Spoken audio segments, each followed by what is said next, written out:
very warm welcome to the show. Thank you so much for tuning in and for watching Smart 24 TV. My name is Anthony, and this is The Point, where we analyze economic policy. And of course, the show is of course on Monday at exactly now 8 p.m. East African Standard Time. You can join our conversation on Twitter at Smart 24 TV now, and you can also join us live on our YouTube platform, that's Smart 24 TV.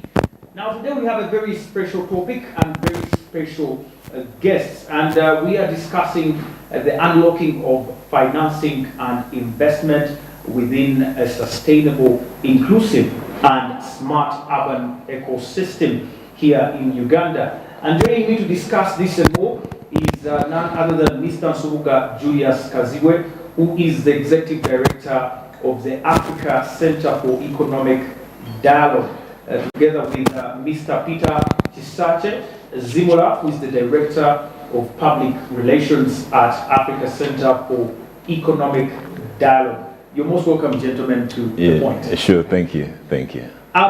When you look at this topic, we are looking at unlocking the financing and investment for a sustainable, inclusive and smart urban ecosystem. There's of course the dream of having Kampala, for example, become a smart city. And the capital, the Kampala, the KCCA, has of course been allocated funds before in even the current financial budget, about over 7 trillion, to turn Kampala into a smart city. But let's make things very easy here, at least for our viewers. Perspective is a smart city, or what is a smart urban ecosystem? I'll start with you, Mr. Kazi. Yeah, sure. Thank you so much, Anthony, for basically hosting us. So we're talking about basically unlocking financing and investment. Thank you so much for that. Topic is a very important one, most especially that we are looking at Uganda having over 15 secondary cities. So just to give a background, I think it would be fair for me, Anthony, to just give a background of what we are basically talking about here, so that we can, at the end of the day, make sense of this background for our further discussion, right? So just to be precise enough, since the start of humanity, we've had cities. Cities have been always centers for socio-economic, advancement ever since the start of civilization. And I think you can attest to the fact that ever since humankind began to become productive, we've had some kind of a concentration of a community where you have industry, you have a lot of work happening, you have at the end of the day infrastructure built. So so urbanization is a very important socio-economic construct in socio-economic development. So just to also now look at that aside, we have actually just to give a global perspective and then probably come down to Africa and then to Uganda in terms of urbanization. Globally, cities contribute over 70% of global carbon emissions, and also they actually are responsible for about 80% of GDP globally. And it is also projected that in the next, say, 30 years, we shall have more than 70% of the entire population in the world living in cities. What will this mean to the entire, human race? What will it mean? Not only that, we shall also have, that means we'll have more than 6 billion. Right. Now, coming down to Africa, according to UN Habitat, it is expected that by 2050, we shall have over 1 billion people living in cities. So you can imagine from about 600 today. You can imagine, the pressure, the impact that leaders will have. Not only the public sector leaders, but also the private sector. So just coming down to Uganda, Uganda's NDP3, it basically says that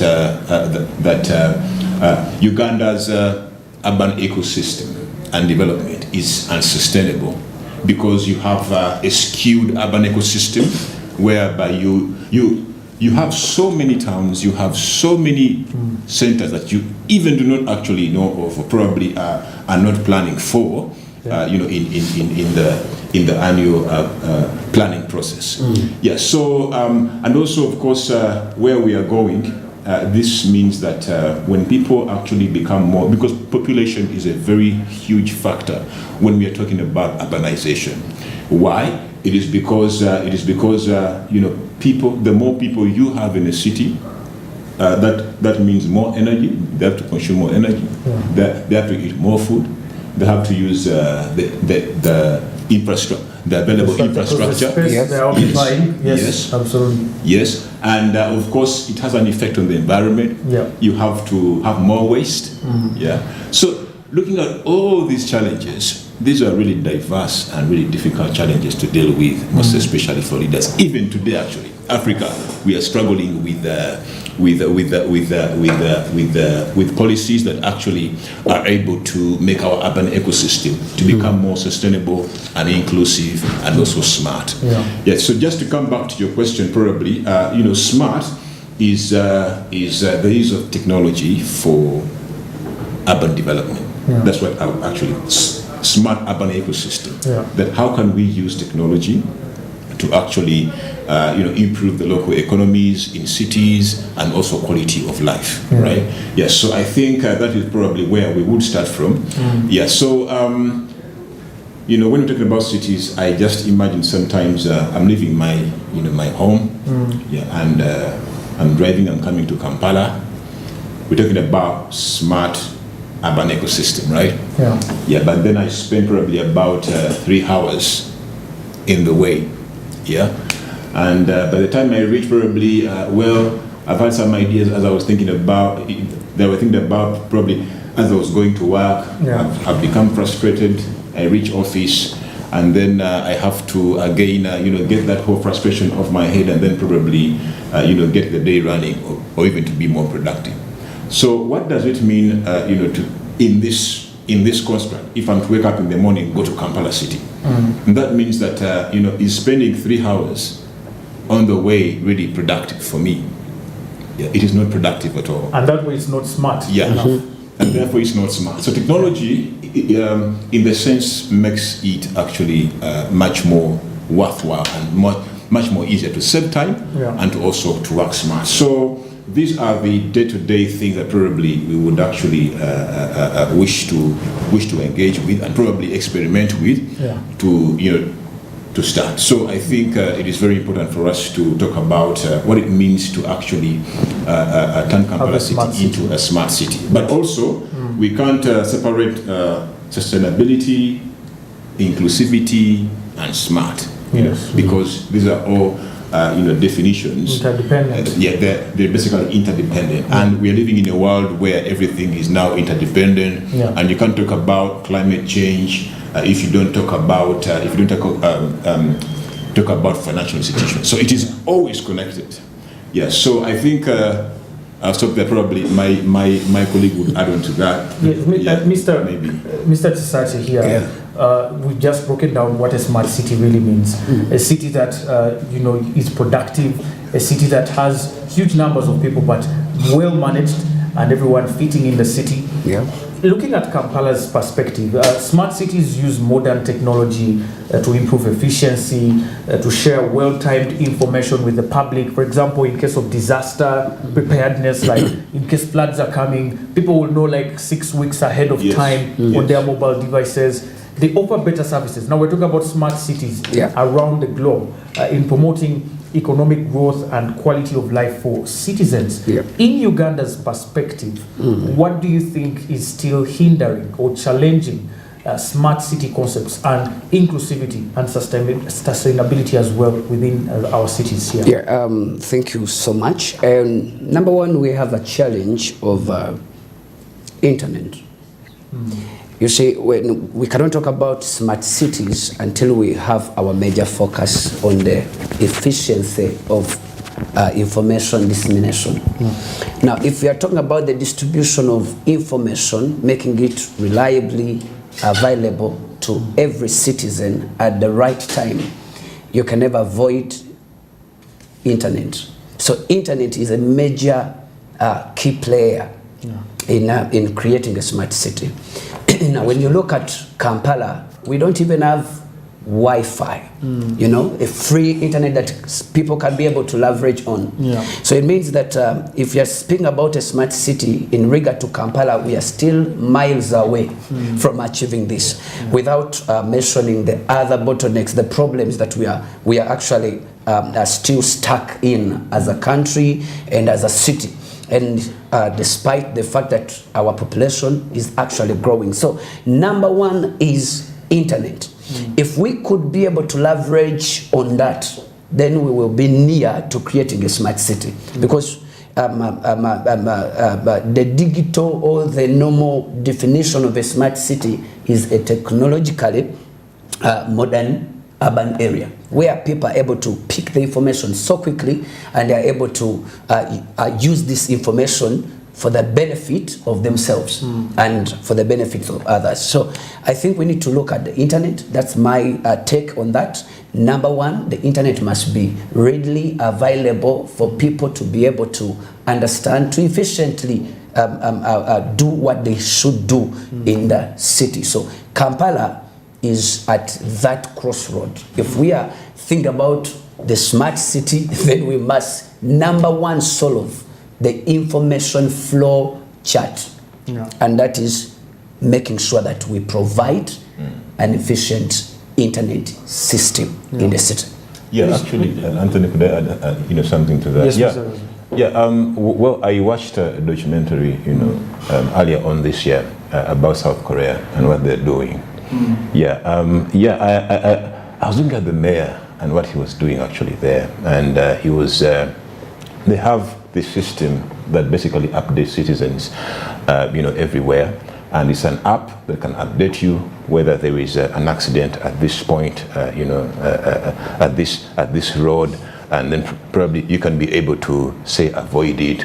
Yeah, we have in other. Recently had accidents caused by lorries. Yes. I think now we have like 3 cases. Exactly. We actually have one that they are still reporting, and over 20 people have perished in a taxi. So from the basis of what my colleague is saying, internet, the readiness of internet and also the speed, it is important that, if you look at hubs, for example, Nairobi, you look at Lagos, you look at Abuja, you look at Cape Town, and how these cities are growing, or probably hubs, as we may call them. They are hubs because they're embracing technology and internet at the same time to improve the lives of people, to solve challenges. Because when you actually have internet in any locality, you're opening information to everyone, that someone is able to actually just go online and start to think. They're looking at, exposure is the most actually important, kind of, I think, education that we actually must have. So internet actually enables that to happen. And I also believe, if you're looking at a smart city, we must, we are talking about internet, that's one, but how are the citizens or the people that are actually in Kampala able to use the technology, the data consuming gadgets, let me say, if I can term it that way. Now, how many people in Kampala? We are looking at 3.5 million people. How many out of the 3.5 million people can access a smartphone? That's also a question.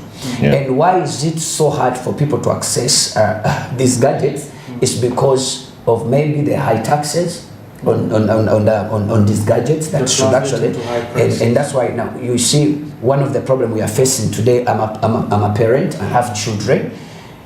There is a change in the curriculum, in the education curriculum, where now students have to go back home and make research and come back with work.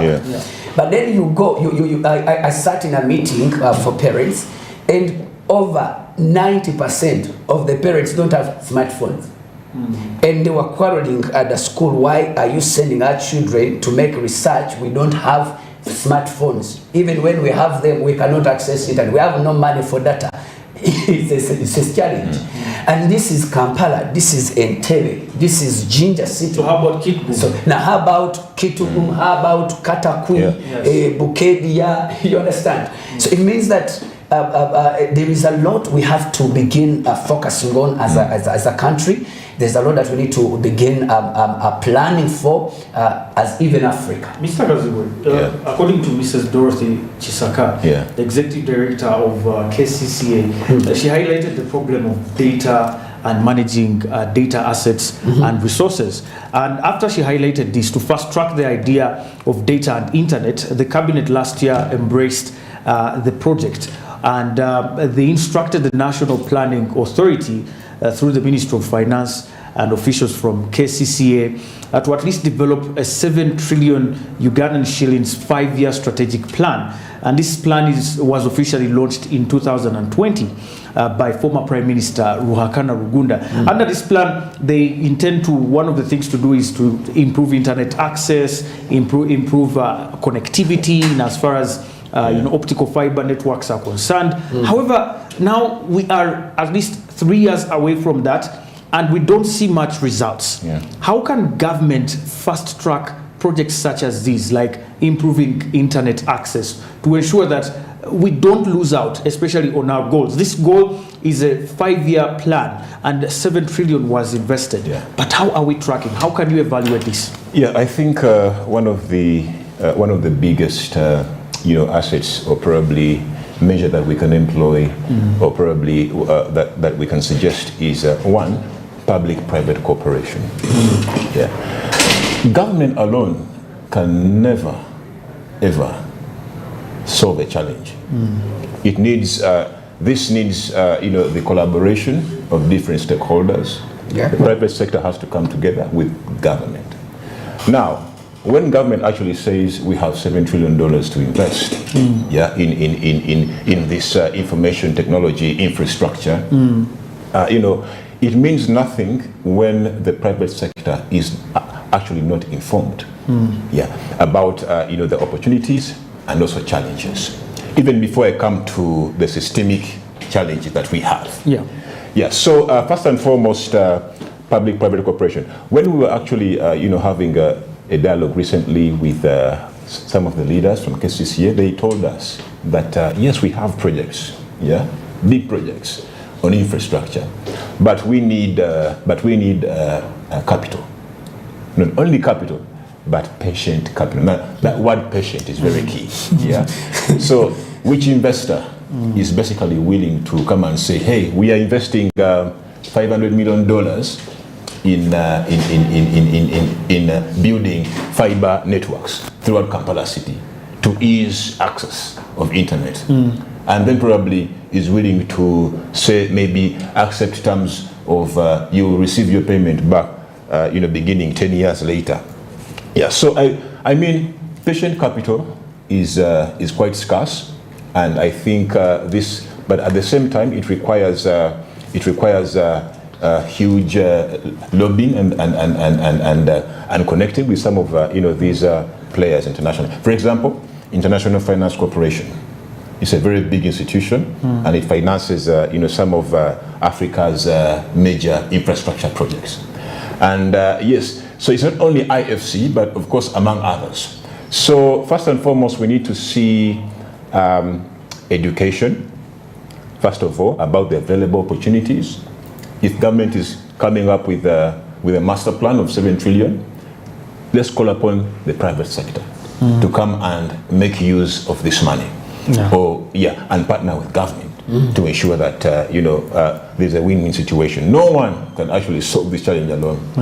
So the private sector is dependent on the public sector, but the public sector is also dependent on the private sector. So there's coexistence, and that's the ecosystem we are talking about. And then also probably about our systems. Our systems are quite, in their infancy. By systems, I mean, the infrastructure, data protection, cyber security. Yeah. All these technologies are at their infancy. So when you talk about, data access, how are you going to protect, minors, for example? Yeah, how will you protect minors from actually accessing data that is not harmful? Today we see in cities all over the world, so many young people are killing themselves. Why? Because of a smartphone, and they're seeing, someone comes on and then probably sends a message to them. You are ugly. You're not worth it. And they go into depression. And we've had depression they has get become into a depression. disease. Yeah. You're a parent. You don't know actually. Now these are the real social impacts of this whole entire. We have to take a break, Mr. Kazibe, right there. Okay. And when we return, I would start with you, Mr. Chisache. One of the things he has mentioned is, for example, us having public-private partnerships. Yeah. Now, there's been something recently about, for example, electronic number plates, which has been very controversial. In light of course, creating a smart city and government fighting crime, they said, okay, we need number plates that can be tracked. And there's a fee that was attached, over 750,000 per number plate. That's going to be required of every motorcycle and every car for them to access this new number plate. The public is saying this is not possible. We already have taxes to pay. We already have high prices of fuel. And now you're adding on us this problem of buying new number plates. How can we finance innovatively some of these new initiatives that are to create a smart urban ecosystem, especially through the public-private partnerships? My name is Anthony. We are discussing a smart urban ecosystem, and return shortly.